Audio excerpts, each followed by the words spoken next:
सुभाष चंद्र बोस गया भक्ति सिद्धांत महाराज के पास, क्या बोला? अरे इतने सारे युवा सन्यासी ले रहे हैं,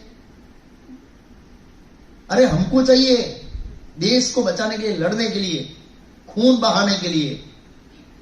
तो भक्ति सिद्धांत महाराज ने अपने सभी सन्यासी शिष्यों को बुलाया, सभी जवानों को बुलाओ, हे भक्तों मेरी बात ध्यान से सुनो, पूरा जगत दुख भुगत रहा है, जाओ और चैतन्य महाप्रभु का संदेश दो, इस तरह से लाखों गैलन खून बहाओ। किसके सामने बोला? सुभाष चंद्र बोस के सामने बोला। वो समझ गया, वो समझ गया कि इसका मूवमेंट मेरे से भी ज्यादा क्या है, महत्वपूर्ण है। फिर उन्होंने बाद में इसका बात नहीं किया कि युवा लोग मुझे दे दीजिए, खून बहाओ। प्रचार करते तो खून बहता है ना, शक्ति जाती है, खून का आवाज होता है।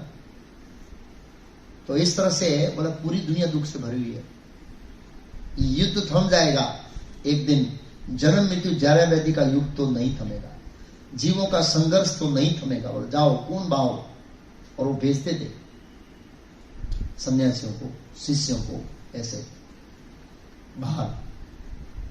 जिस तरह से चैतन्य महाप्रभु ने हरिदास ठाकुर और नित्यानंद को भेजा, जाओ, और उन्होंने खून बहाया, जगह इधर मदन मारे, खून बहाया। तो ये गौड़ीय संप्रदाय का भाव है।